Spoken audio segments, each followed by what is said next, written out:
Hi കൂട്ടുകാരെ, എൻ്റെ video കാണുന്ന എല്ലാ കൂട്ടുകാർക്കും സുഖമാണല്ലോ. ഞാനിന്നിവിടെ ഒരു വെറൈറ്റി കറിയുമായിട്ടാണ് വന്നിരിക്കുന്നത്. ഇത് ചപ്പാത്തിയുടെയും ചോറിൻ്റെയും ഇഡ്ഡലി, ദോശ, പുട്ട്, അപ്പത്തിനെല്ലാം പറ്റിയ ഒരു കറിയാണ്. കോളിഫ്ലവർ കറി വയ്ക്കാനായിട്ട് ഒരു ടൊമാറ്റോ അരിഞ്ഞത് മിക്സിയുടെ ജാറിലേക്ക് ഇട്ട് കൊടുക്കാം. ഒരു ചെറിയ കഷ്ണം ഇഞ്ചി അരിഞ്ഞത് അതിലേക്ക് ഇട്ട് കൊടുക്കാം. 4 അല്ലി വെളുത്തുള്ളി അരിഞ്ഞത് വലിയ കഷ്ണമാണ്, അത് അതിലേക്ക് ഇടാം. കുറച്ച് കാഷ്നട്ട് അതിലേക്ക് ഇട്ട് കൊടുക്കാം. ഇതെല്ലാം കൂടി നമുക്ക് നല്ലതുപോലെ ഒന്ന് അരച്ചെടുക്കാം. നല്ലതുപോലെ അരച്ചെടുത്തു. കറി വയ്ക്കാനുള്ള പാത്രത്തിലേക്ക് നമുക്ക് 2 സ്പൂൺ വെളിച്ചെണ്ണ ഒഴിച്ചു കൊടുക്കാം. വെളിച്ചെണ്ണ ചൂടാകുമ്പോൾ അതിലേക്ക് കുറച്ച് 1/2 സ്പൂൺ കടുക് ചേർത്ത് കൊടുക്കാം. അതിലേക്ക് 2 വറ്റൽമുളക് ഇടാം. ഒരു ചെറിയ സവാള ചെറുതായിട്ട് അരിഞ്ഞത് നമുക്ക് അതിലേക്ക് ഇട്ട് കൊടുക്കാം. ഇതൊന്ന് വാട്ടി കൊടുക്കാം. ഇതിലേക്കൊരു 1/4 സ്പൂൺ ഉപ്പ് പൊടി ചേർത്ത് കൊടുക്കാം. ഇതിലേക്ക് 2 ഏലക്കായും 2-3 ഗ്രാമ്പും കൂടി ചേർത്ത് കൊടുക്കാം. ഇനി നമുക്കിതിലേക്ക് അരച്ച് വച്ചിരിക്കുന്ന ടൊമാറ്റോയും വെളുത്തുള്ളി, ഇഞ്ചി, കാഷ്നട്ട് ഇത് അതിലേക്ക് ഒഴിച്ചു കൊടുക്കാം. ഒഴിച്ച് നമുക്കിത് ഇളക്കി കൊടുക്കാം. കുറച്ച് സമയം ഇളക്കി കൊടുക്കാം. തക്കാളിയുടെ പച്ച മണമൊക്കെ മാറി വന്നു.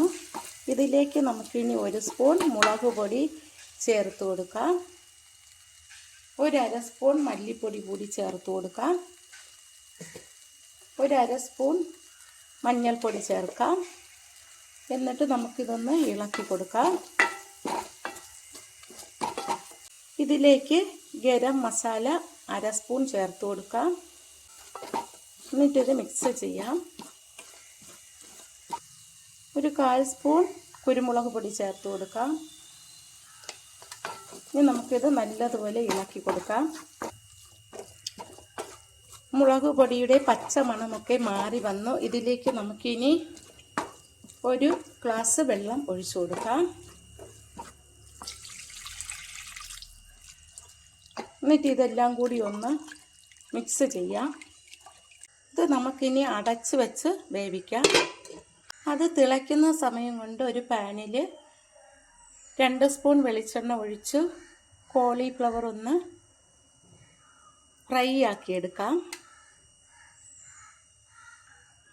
കോളിഫ്ലവർ ഞാൻ തിളച്ച വെള്ളത്തിൽ മുക്കിയിട്ട് ഉപ്പും മഞ്ഞൾപ്പൊടിയും ഇട്ട് പുരട്ടി വെച്ചതാണ്. ഇത് നമുക്ക് എണ്ണയിലേക്ക് ഇട്ട് കൊടുക്കാം. എണ്ണ ചൂടായി അതിലേക്ക് നമുക്ക് കോളിഫ്ലവർ ഇട്ട് കൊടുക്കാം. നല്ലതുപോലെ ഫ്രൈ ആക്കണ്ട, ഒന്ന് വഴറ്റി എടുത്താൽ മതിയാകും. കോളിഫ്ലവർ ഫുൾ ഫ്രൈ ആക്കണ്ട, ഹാഫ് ആക്കിയാൽ മതിയാകും. ഈ രീതിയിൽ ഫ്രൈ ചെയ്താൽ മതി. ഇത് നമുക്ക് കോരി മാറ്റാം.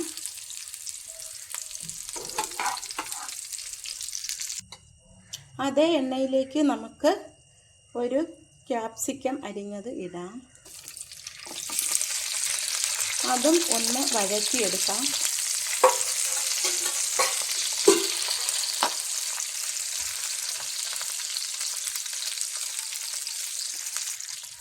അതിലേക്കൊരു 3 പച്ചമുളക് അരിഞ്ഞതും കൂടി ഇട്ട് കൊടുക്കാം.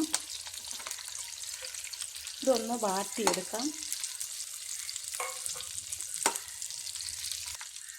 ഇതിലേക്കൊരു 1/4 സ്പൂൺ ഉപ്പ് കൂടി ചേർത്ത് കൊടുക്കാം.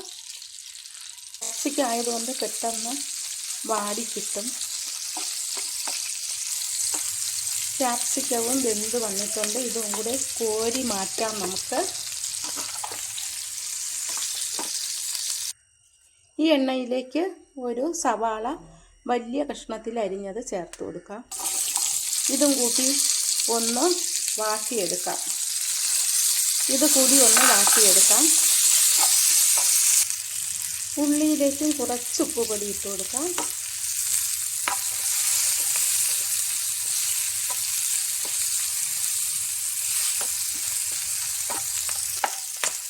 ഉള്ളിയും വാടി വന്ന് നമുക്കിത് കോരി മാറ്റാം. കറി തിളച്ച് കുറുകി വന്നിട്ടുണ്ട്.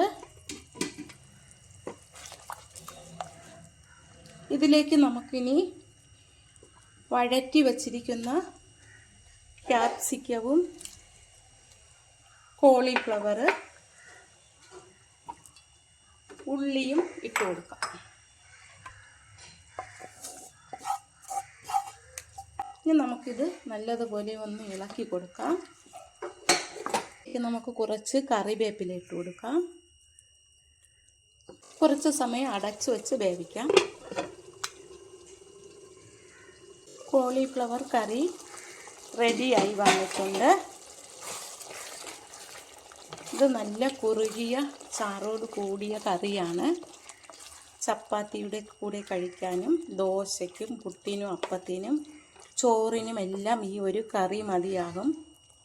ഇത് നല്ല ടേസ്റ്റാണ് കഴിക്കാൻ.